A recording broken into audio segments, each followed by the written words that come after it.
Welcome to Sales Velocity TV, where we pull back the curtain on how the top businesses in the world sell more with less resistance.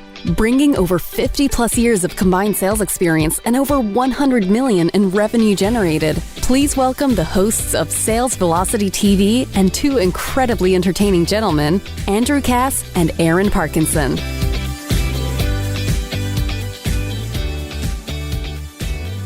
Talk to me, Goose. It's time to buzz the tower. We are live from the F-19 fighter jets at Top Gun headquarters today, folks, and it is going to be a fun one. This is the Top Gun Maverick inside the Blockbuster sales machine of this monster movie, man. And yeah, we decided to pull back the curtain, have a little bit of fun today. I don't know how Tommy Cruise let us in his jets, but man, he was gracious. For those people who are wondering what the hell we're talking about right now, we go live in Facebook every Friday at the same time. And if you're listening audio, you probably need to go over to Facebook and watch this edition or potentially to our recorded ones, because we are sitting right now in F1 jets. If you've never watched the live episode, it's number 81. It's at salesvelocitytv.com. Yes, we are in the vintage F-19, F-16, not sure, F-19 fighter jets, I believe, from the Top Gun movie. Got the team around me. I think we got Rooster to my top right, and we've got Bob to the top left, and I got Aaron over here to my right or my left. But yeah, it was a great one, man. And you know, we always like to tie things back to business when we do the show, but we're going to have a little fun today because this was a phenomenal movie, even if you're not a Top Gun fan. But when we take you behind, I guess we have this, Aaron, you and I, we have intuitive minds. We always want to think about the business model of fill in the blank. That's me, right? I even do this with athletes. I do it with all kinds of different things. What's the business model behind it? What's the driver? Where's the money? What do the economics look like? And it is really unbelievable what has happened here, because I don't think we've ever seen, Aaron, a sequel to a movie 36 years later be so productive and so profitable. How do you maintain that relevant brand in that relevant image to be able to even pull it off in the first place, to even have any interest 36 years later, is masterful for what they've done with the brand. And obviously what Tom Cruise has done, he'll sort of be the focal point of the branding and the positioning of what we'll talk about here today. But did you see the movie yet, by the way? Of course I saw the movie. Okay. Just wanted to make sure, because you know you couldn't be on the show if you didn't see the movie. No, I actually tried to rent out the entire theater, and it's so popular that I couldn't rent out the theater for myself, so I had to watch it with everybody else, which was fine. And I think because it's a sales show, and you know these numbers better than I do because we were talking about them the other day. What's like the first 2 weeks revenue on this show? Ooh, like 600 million in 2 weekends, which is astronomical. It's really interesting. I want to talk about that for a second. One, that's amazing. Mm-hmm. However, there's sort of been this trend I would say probably the last maybe 5 years, where movies have been kind of getting like a negative slant put on them, like traditional movies in theaters, and everyone's like, oh, I just want to watch it on Netflix. Oh, I just, I want to stream it. And the traditional movie theater industry has kind of taken a I don't think the COVID situation helped it either with people not going to theaters, right? It definitely hurt it, but that was sort of a, kicking them while they're down scenario. And I feel like in all marketing, and we could go down a really weird rabbit hole here. We could talk about politics. We could talk about a whole bunch of things. Things tend to sway hard one way, and then people kind of get sick of it, and then they tend to sway back the other way. Right? Which really allows you just a lot of the times you got to stay up to speed with what's going on, but you can also stay true to your origins, because I have been told, and I've been looking at research on traditional movies this year, and apparently there's like 5 that are expected to be absolute blockbusters financially. One was Top Gun. Sure. One is the return of Jurassic Park. I see Avatar 2 is coming out. I saw that too. There seems to be this resurrection of investment behind traditional movies, and a lot of them were starting to say, oh, we're only going to release on Netflix first and this and that. And they're like, nope, you can only see this in the theater. That's right. It has to be experienced this way or no other way at all. And this is the first of the bomb drops of the resurrection of the traditional movie industry and look at the finances behind it. I got to tell you, I love the move. Tom Cruise was adamant about this. He said this is absolutely going to be an in-theater movie. This is how he came up. So I think because of his generation and because he's been doing this for 40 plus years, his whole thing was we're gonna bring this back to the roots. We're not going to let this stream on Netflix and get buried in the in-home devices, right? Which I think it lends quite a lesson to business, because if you have any live element of your business, whether it's live events, live workshops, conferences, it's the same model, right? You could do it all online. You could shove everybody on Zoom, but you're not going to get the same experience. You'll never compete with live in the flesh, no matter how much technology, no matter how big the internet gets, no matter how big the Zoom lifestyle has gotten. There still you will never top the money per head, right? In business, in theater, in sports, you'll never top the money per head that you will live.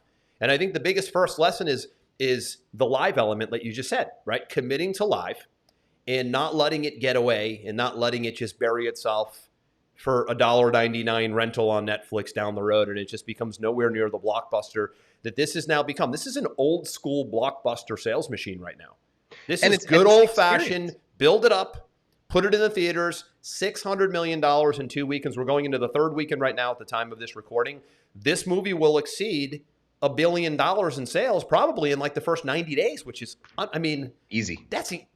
But Aaron, not on Netflix, not on Apple Movies, not on Amazon Prime. And it definitely wouldn't have done that on those platforms. But the fact is, it will still go on those platforms. Eventually. Yes. And it will still make all the same money that it would have before, but sticking to the guns of the experience. No pun intended. Right? Right? You talk about the live element, but when you have to remember that when there's competition in your marketplace, how do you stand out? Well, the number one way to stand out is experience. What kind of experience do you offer to your customer?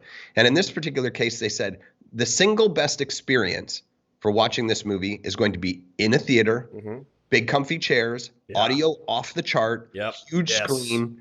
You know, this is the way that this has to be experienced, right? And it was a home run in my mind, because there's no way you would get the same feel. I mean, you and I were talking about this, and we won't spoil anything, right? But if you saw the original Top Gun, you'll remember the aviation scenes were amazing, especially for what they could do with movies back then. This is 1986. 1986. 1986. Right? So I watched this one, and I found myself tensing up many times during this movie, especially around the flight scenes. Because if you don't know, they filmed Tom Cruise in the jets. So it looks like he's flying the jets, but obviously he's not flying the jets because he can't fly an F-16.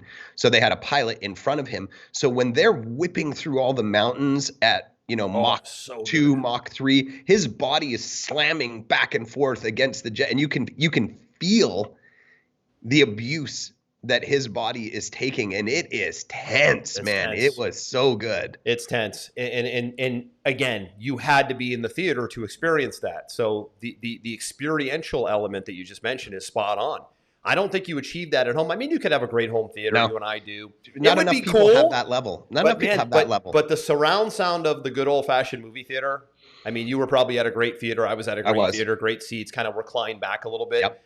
But man, it was palpitating. It was exciting. And I don't know if you noticed this, Aaron, and maybe this didn't happen where you are. I saw it in Florida, in Naples, where I was watching the movie. You were obviously saw it in the Cayman Islands, where you are. Did Tom Cruise come out before the movie started and do his 1 minute talk to the audience? Did that happen with you where you were? No. So interestingly, he did an introduction. I've never seen this before. He said, "Hey, welcome to the movie. We made this for you. I can't tell you how excited I am. It's 4 years of work. It's finally come together. And sit back, relax, enjoy one of my greatest masterpieces of all time." He spoke. Did that happen really for you? Interesting. I've never seen that before, and it was really cool the way he did that. I mean, this movie meant so much to him as a brand that he actually had this little intro. It was a little speech almost. It was probably less than 90 seconds, and it was great. I think that's very, very cool to connect with the audience. And there's a couple things that reminds me of. It kind of reminds me of Steve Jobs releasing a new iPhone. Sure. Right? So you bond with the human, which you have to remember is people don't want to buy from companies. They want to buy from people. Correct, yeah. right? So him coming out and realizing that and being emotional about what he's put together would just make you bond with the movie before you even saw it. It was something I've never seen in movie. And I grew up with Tom Cruise. He's been my favorite actor since I was a kid. We have the same birthday. I love the guy. I mean, it's just he's always been an icon. To this day, he's still my favorite actor personally. So it was fun for me it's fun for us to talk about this from just an entertainment standpoint, but also from a business standpoint, which we'll get to here in a little bit. I know if you're watching the show for the first time or listening, you're like, do these guys just talk about current events? And the answer is, yeah, sometimes we do, but we always talk about whatever we want. That's true too. But we tie it back. A lot of times we tie it back, and there's some really, really interesting business lessons here. Obviously, I think the first one we talked about, which is don't think live is dead, and certainly don't ever think the in-person experience is dead, because it's the furthest thing from that. COVID was a huge setback for live. We get that. But live is back, better than ever. Some people will embrace it, some won't. Tom Cruise stood by it steadfastly. I know he was persuaded in many different circles I read to just do the whole Netflix thing and the streaming thing. And, you know, if you look at Disney with the Star Wars stories, they're amazing. There was the Boba Fett story. There's now the Obi-Wan Kenobi story. They could have easily brought these to the box office.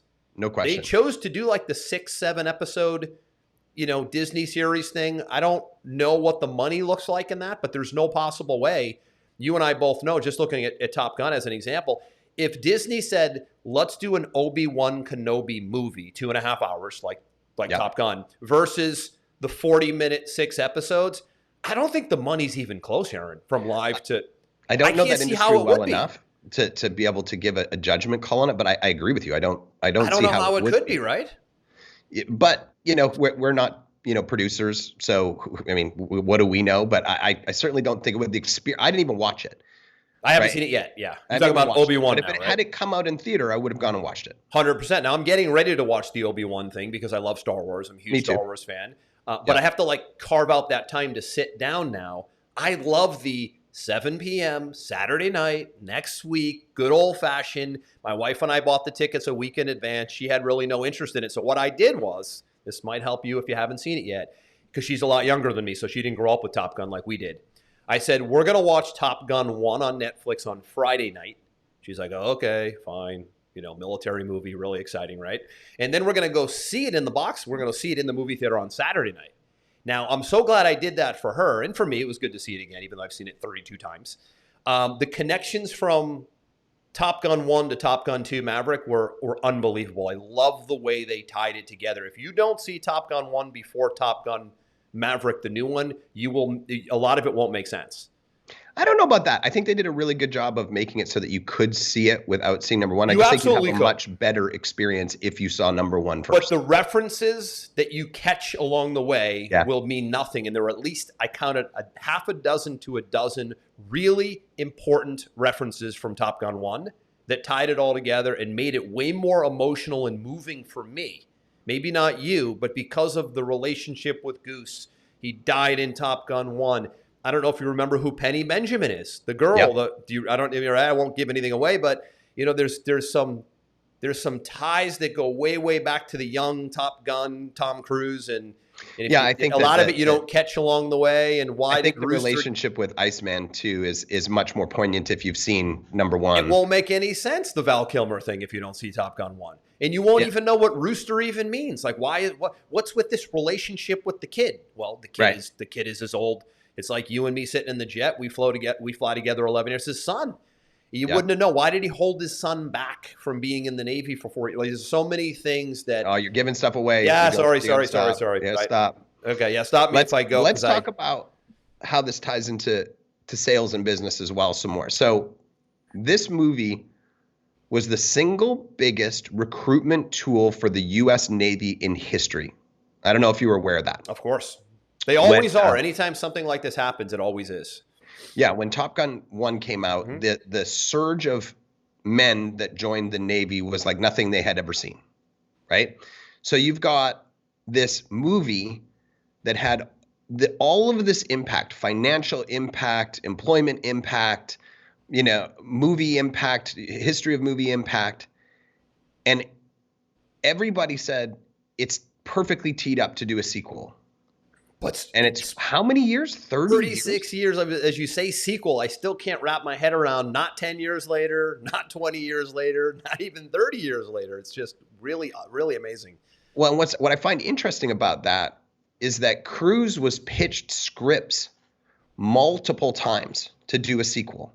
And he said, there is zero chance I am doing a sequel and potentially tainting the legacy of that movie until I see something that blows my doors off. And he stuck to his guns on it. He sure did. And I think there's something to be learned there, because when you look at some of the other actors, and I'm going to talk about Bruce Willis a little bit in a second with regards to the business side as well. That was the era when Bruce Willis was also a megastar, right? We look at the Die Hards and there's a whole bunch of other movies that I could come up with, but the Die Hards were obviously his biggest one. So Tom Cruise and Bruce Willis at the same time were mega superstars. Bruce Willis ended up doing lesser and lesser and lesser quality films to the point where it almost got a bit embarrassing. Yes, I think that happens to a lot of actors. And it does happen to a lot of actors, and we're going to explain why. Versus Tom Cruise has handpicked things that have kept him relevant because of the quality that he demanded. So there's something to be said for taking a little extra time before you put something out into the marketplace to make sure that you 100% believe that it's going to be impactful and stand behind it. Sure. And I'm not saying that there aren't times when you should put something out with, a minimum viable product or to try and test the market to see if they're open to it. But if you already know the market is open to what you have, then spending a little extra time on making the experience really stand out for your customer has a tremendous impact, which we're seeing in this movie. The other thing I want to talk about from a business standpoint is I'm going to read some stats for you right now. I know you're like me. You like stats. So the numbers don't lie, right, Aaron? We talk about it all the time. Numbers don't lie. Math is not an opinion, which is why I love it. Well, so this is Tom Cruise as an actor. Okay. So good. Leading role, domestic and international box office as a leading role, 38 movies, $9 billion in revenue. Unbelievable. When you combine his leading ensemble members, supporting cameos, narrators, you've got another $3 billion in revenue. So 11 to $12 billion in revenue as an actor. You talk about he's Tom Brady-esque. Oh yeah. When it comes to the acting realm.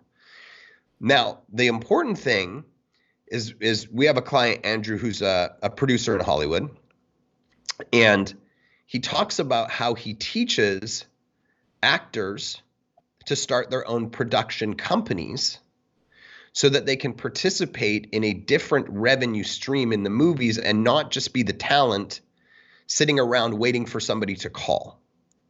And the other day I was talking to this gentleman, and he brought up Bruce Willis and Tom Cruise as his business example.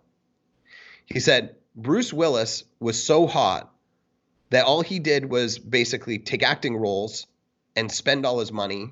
And in his words, not mine, so I don't know if it's true, he said Bruce Willis is now broke. And on top of that, Bruce Willis has a health condition right now, which is making it worse. And he has to take crappy movies just to pay bills, which is very traditional for actors and actresses. He said what smart actors do is they become entrepreneurial and they become producers. They start to be part of the production of the movie itself, and they won't take roles unless they can also be a producer. So they start production companies. They take a back end on the movie. Now, we just talked about what Tom Cruise has generated revenue-wise as an actor. As a producer, 12 movies, international and domestic, $5.2 billion in revenue. Unreal. As an executive producer, another $400 million in revenue. Story creator, $157 million in revenue. So now, not only is he the actor, the talent, he's also part of the ownership of the movie itself. Now, what does that mean to you? Well, it's brilliant, number one.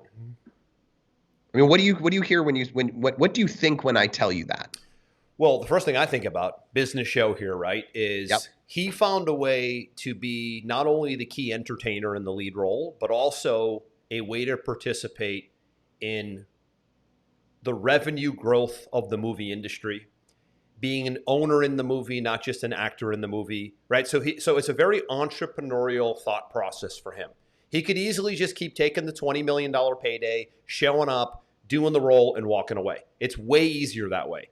But if you know Tom Cruise and you know his backstory, he's also a very, and I'm the same way, and it's kind of a downfall for guys like us. We're very, we almost want to micromanage things too much, right? We're perfectionists. We want to really get in there. I'm the same way. I think you are to a degree, but I think you're probably better at it than me.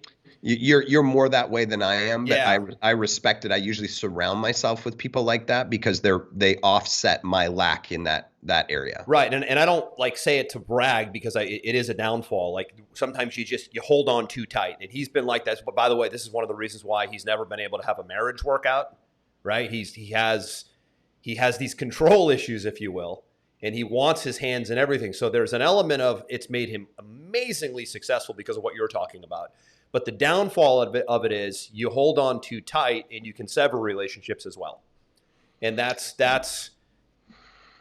I mean, like everything, there's a trade-off, and there's a big price tag here that has a trade-off as well, right? So yeah, I mean, when you want to become hugely successful, and we're going off in a different vein, but who cares?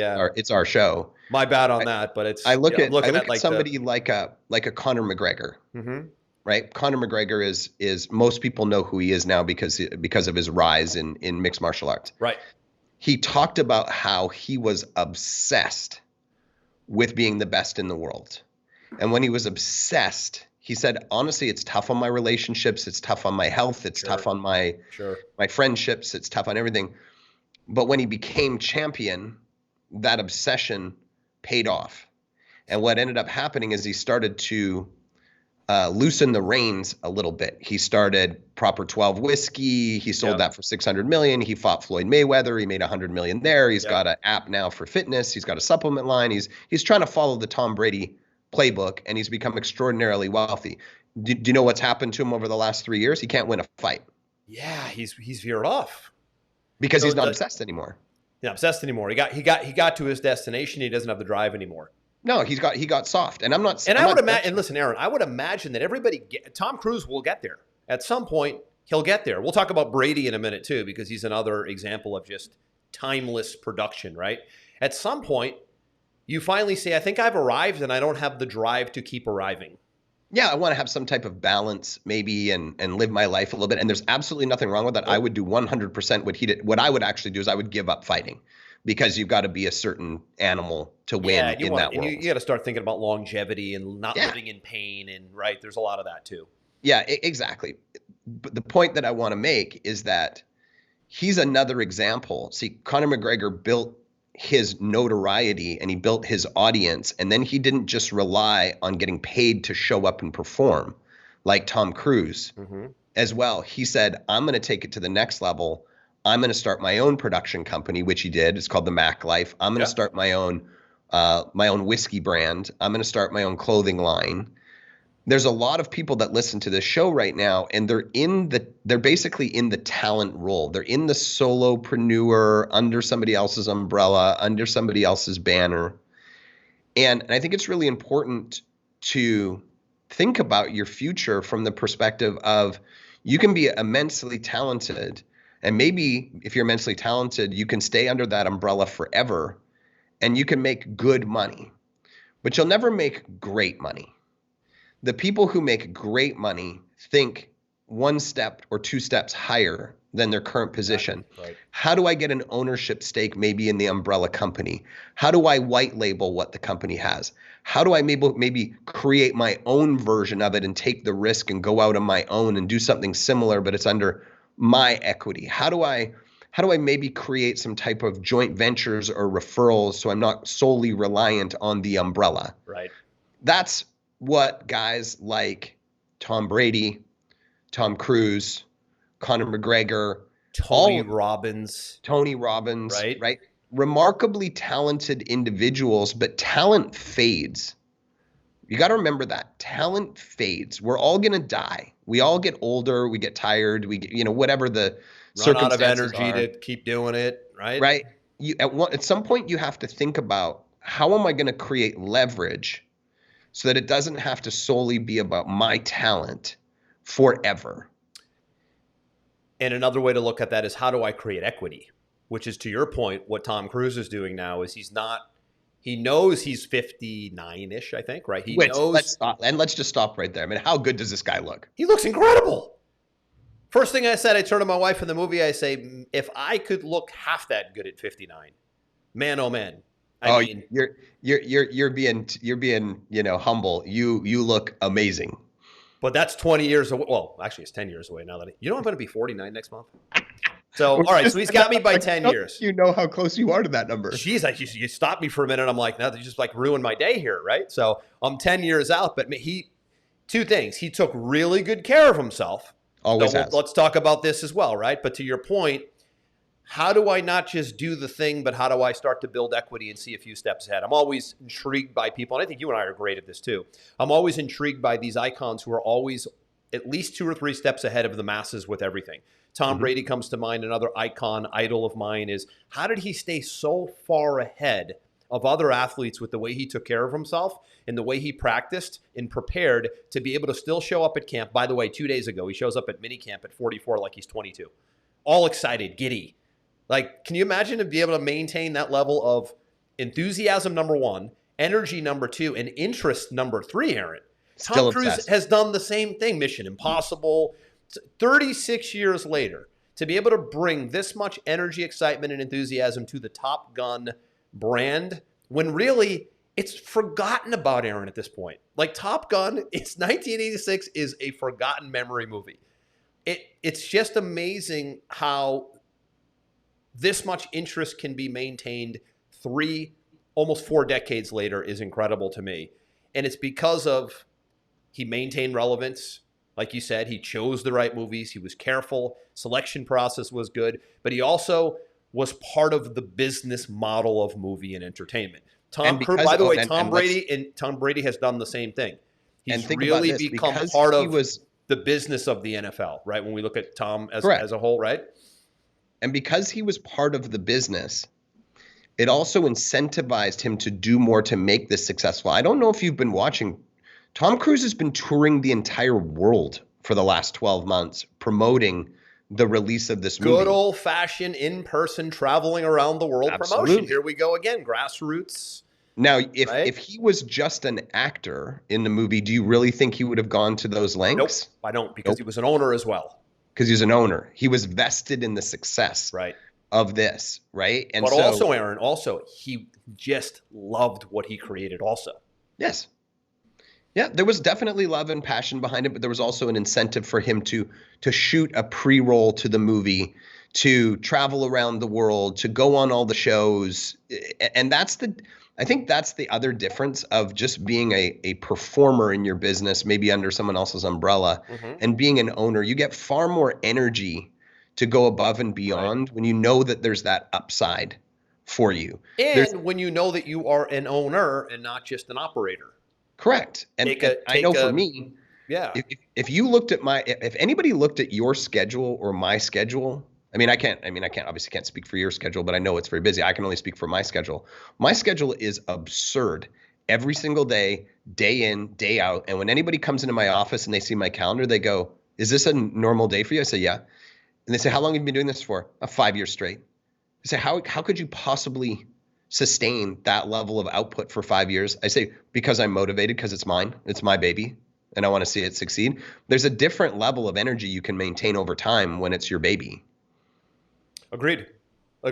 And that's one of the reasons why, if you're maybe watching or listening and you're a sales professional, or you're starting a business, or you have a business, but maybe it's not all your business, or you're working for someone else, right? The quicker you can get into equity and ownership and being a founder or an owner, the more enthusiasm you'll be able to have and maintain for a long period of time. I think that's the big lesson here is going the distance and staying relevant for a long time, right? We talked about a couple different icons, which I want to touch on. Obviously, Tom Cruise, I don't think anybody will ever top. You know who did it for a long time, which was close, was Stallone. Stallone maintained relevancy for a long time as well. He did. Yeah. Then he started trailing off with the weak little feeble movies towards the end. And I think that happened because he's not the same level of actor as Tom Cruise He's definitely not. He's not as elegant as a Tom Cruise. You're right. But Tom Cruise is the only one in entertainment. So really, I want to stay focused on three names, right? It's Tom Cruise, obviously, number one. It's Tom Brady, number two in sports. It's just people can't even imagine what he's doing. They're watching him now with 7 Super Bowl rings, coming out of retirement 10 minutes after he retired and going again and still having that same passion. And then there's Tony Robbins, which almost everybody knows. I mean, at 60 somewhat, I don't know if he's 64, 63, but the guy's taking stage for 10 hours a day, Aaron. And doing, I think he's back to live now, but even when we weren't live, he was doing like 10-hour-a-day Zooms. And how do you do what he's done, where he's carrying 4 and 5 day personal development, transformational events for 4 and 5 days at a time? You and I have done collectively between us probably 500 plus live events. We know the energy physically and mentally that has to go into performing. It's very much like entertainment. He's still doing it. He still loves it. And he's doing it through massive pain. He has back issues, knee issues. He's just released a new book called Life Force, where he talks about all the stem cell stuff that he's done to recover and keep himself still in the game, still relevant, still going, right? So I think of these three names come to mind for me. Tony Robbins in the speaking business, Tom Brady in the sports business, Tom Cruise in the entertainment business, decade after decade after decade. Now, Tom Brady obviously can't play football for 40 years. But to be able to play it for 23 years is equivalent to probably Tom Cruise acting for 40.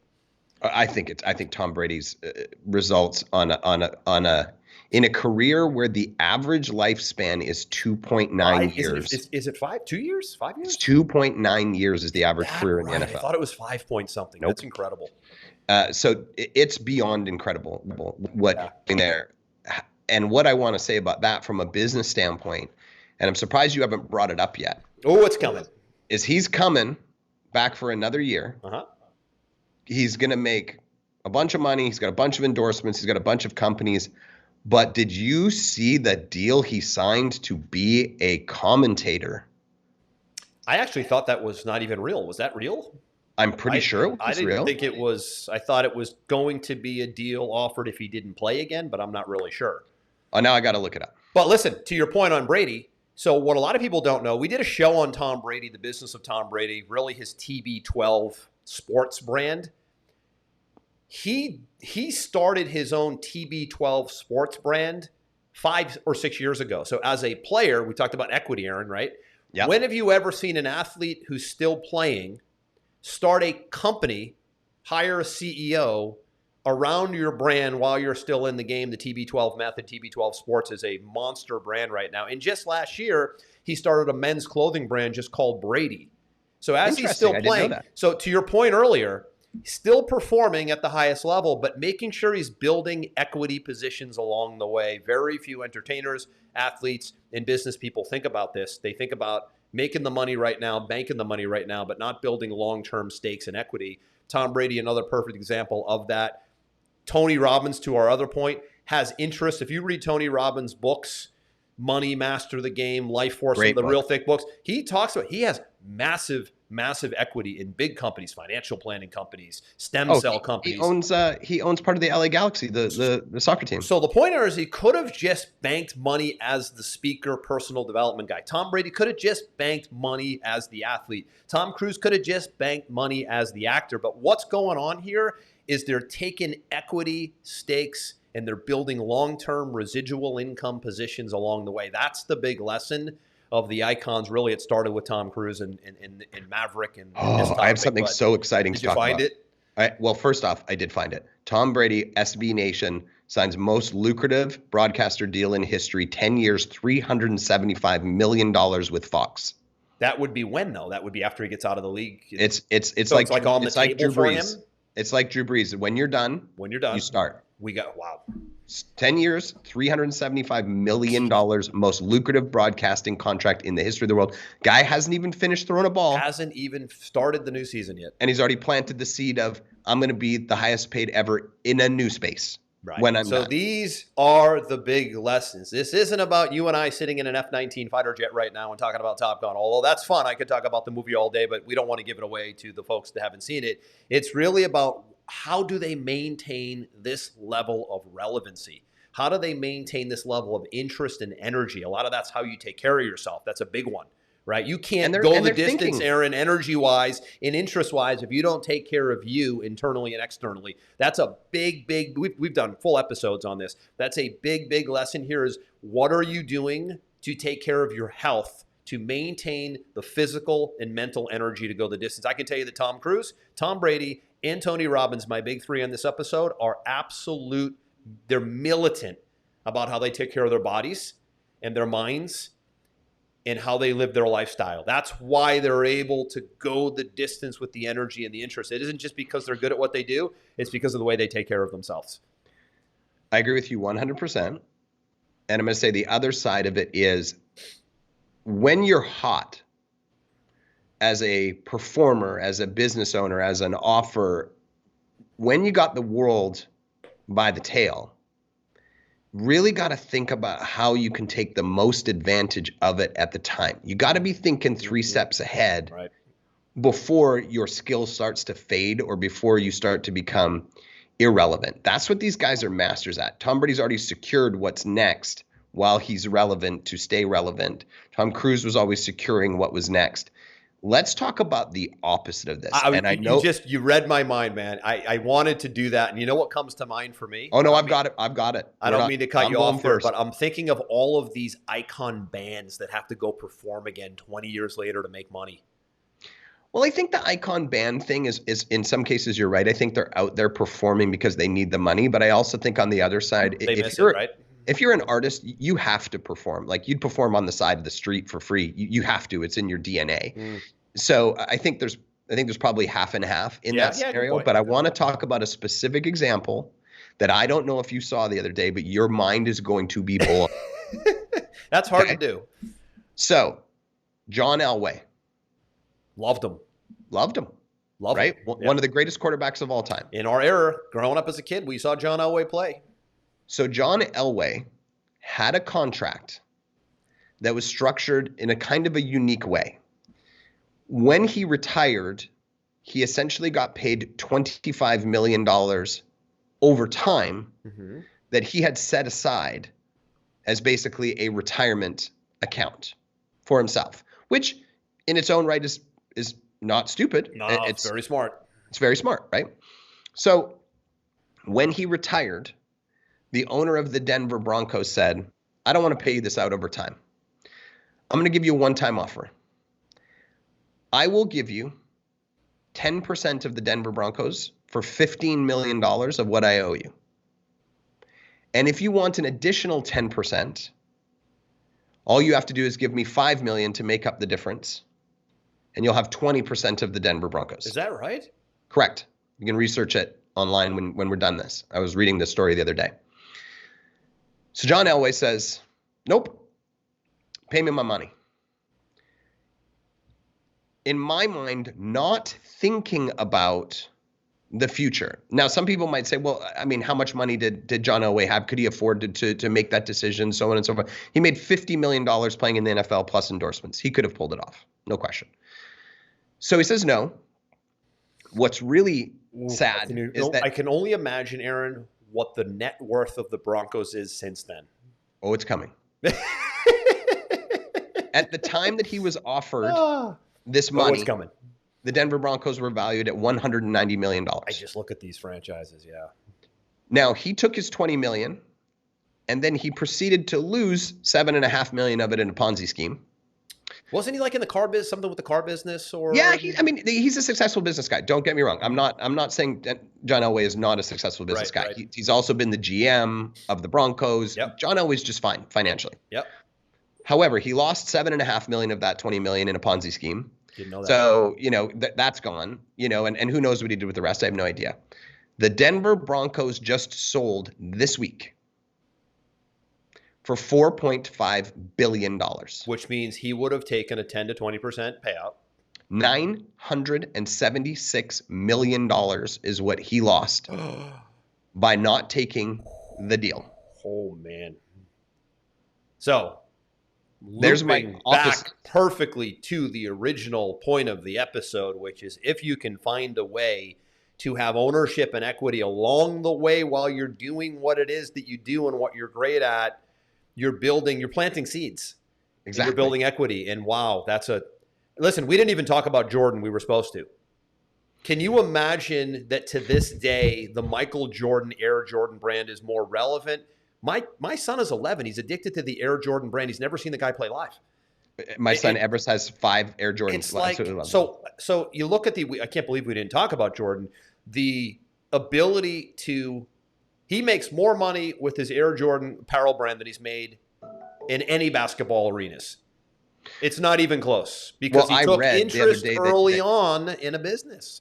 Yeah, I read not too long ago that what he gets paid out in license fees, I guess is what it would be. I don't know the structure of his deal, from Nike for the Air Jordan brand every single year is still more than LeBron James makes playing basketball. And LeBron James, by the way, just becomes like the first billionaire basketball player, just to give you context there, right? Like I think LeBron James makes about $50 million a year playing basketball. So you look at what Jordan did. Jordan could have, same thing. Jordan could have just been the basketball player and got paid to be the basketball guy and maybe got paid to do some announcing, but he took a really smart, active, enthusiastic interest in the brand of Air Jordan. And I'm going to tell you who else is going to pull this off the same way as Tiger Woods.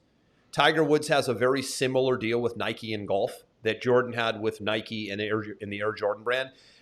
Tiger had some rough patches along the way, but I think that at least in America has the shortest memory of any country on the planet, I believe, right? So they kind of forget things fast. But Jordan, I think Tiger Woods he's done a great job with owning things as well. You know what he's just opened, Aaron? I don't know if you know this, but if you look at his Instagram page or you follow him at all, he just opened with his investors and his team. This is like 2 years in the making. He just opened in Orlando, and I think there's another one in Arizona, the first ever 18-hole real green miniature golf course. 18 holes, miniature golf, so just putting, grass in Orlando. 2 18-hole courses on one complex. It's a huge project that, again, he's still taking these business interests in things as he's trying to recover and still play in PGA championships. It's just another great example. Jordan, Tiger Woods, Tony Robbins, Tom Brady, obviously Tom Cruise here, topic of the day. What they're doing along the way is awesome. We love watching them perform. But take a step back and look at their business interest is really the lesson here today, and how they take equity positions, investment positions, toll booth positions, residual income positions, partnership positions. And that's the lesson, because if you're not doing any of those things, you're pretty expendable. You can be gone in a minute. Your skills are deteriorating by the day. So you've got to take advantage of when you've got the hot streak going on. And you forgot to mention, Michael Jordan also has a huge ownership stake in the Charlotte Bobcats. That's right. He's a North Carolina guy, so a little home team there. I remember he took it, I feel like it was probably 12 to 15 years ago. It was a while ago, yeah. And at the time, nobody cared about that team, and it wasn't an expensive buy-in in the grand scheme of things, but it was expensive for him, right, to buy into that. And that alone has made him a billionaire. Forget all of his other stuff. He's a billionaire just from owning that basketball team. Yep, it's fascinating. And it's so interesting to watch too. But again, a lot of I just feel like today as a whole, just at least here in America, I feel like people they're so stuck in the right now. Like the information that's being fed right now is the information being fed right now, but they're never looking or questioning, right? How does, to the point of today, Aaron, right? How did Tom Cruise pull off a sequel 36 years later? There's the questions I ask, right?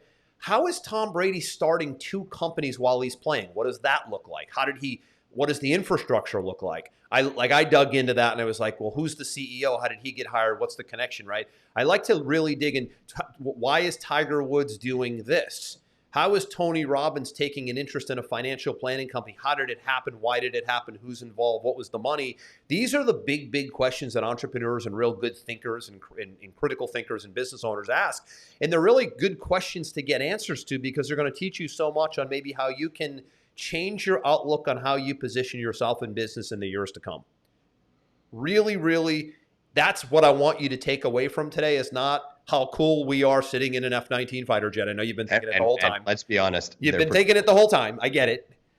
But that's not the point of the show. Don't get distracted. The point of the show was, how does a guy like Tom Cruise, 36 years later, maintain the relevancy, the significance, the brand, the equity? You brought some great stats up earlier, Aaron, on what he architected with Top Gun Maverick. I mean, it is just genius every single step of the way, from a business and an entertainment standpoint, what he did. And a lot of this can be applied to other industries. You might be watching this, you might own a restaurant, you might own a software company, you might own a consulting agency, right?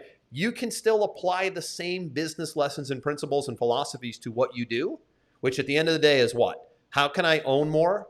How can I create better joint ventures? How can I create other income streams? And if I went away tomorrow, how can I still get paid and have equity? Those are the big questions. And we always want to bring that out of our viewers too, is how do you think bigger? How do you think better? And how do you think more faster and down the road more, right? That's the intuitiveness that I think is really what I want our viewers to grab more than anything, is how do I think a few steps ahead, and how do I operate a few steps ahead? Because the most successful in the world are always, it feels like they always have such a gap. It's almost like there's just so many people behind them. I feel like they're always so many steps ahead.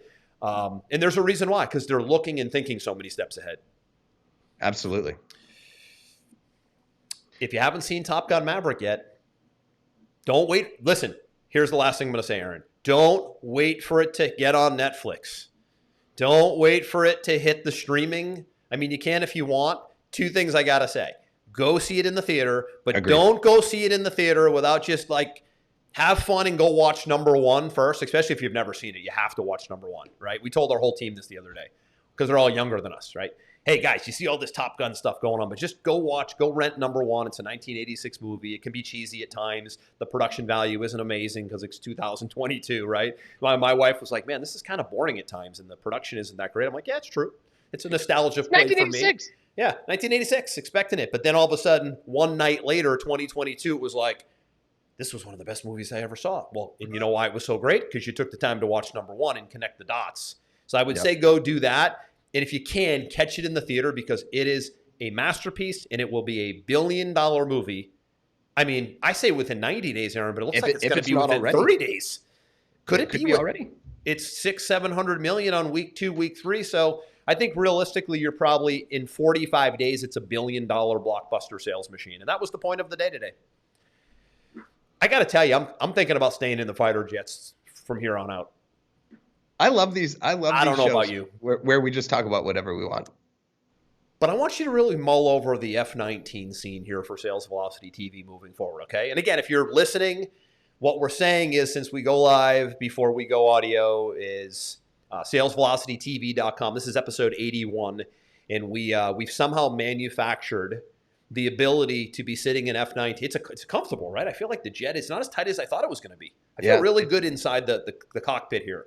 Absolutely. Do you feel restricted in your cockpit, or do you feel good? No, and I've got 3 Gs on me right now, and it's not bothering me. Clearly, I'm a specimen. Yeah, I mean, it's I think the modern technology of these F-19 fighter jets has really paid off. I don't feel as restricted as I think I would have in maybe one of the Top Gun 1 jets. So I want to just thank Tom Cruise and the crew for allowing us to get into a jet today and perform from an F-19 cockpit, because, man, it is just, I just want to go Mach 10 in this thing. How about you? Yeah, it's luxury. It's luxury. The Ferrari of planes, man. I'm going to leave it there. Hope you guys enjoyed this. SalesVelocityTV.com. Catch it live, episode 81 here. We're in the fighter jets, and we'll be back for a regularly scheduled Sales Velocity TV show next week. That's Aaron. I'm Andrew. Wait a minute. That's Goose. I'm Maverick. We'll see you in the next one.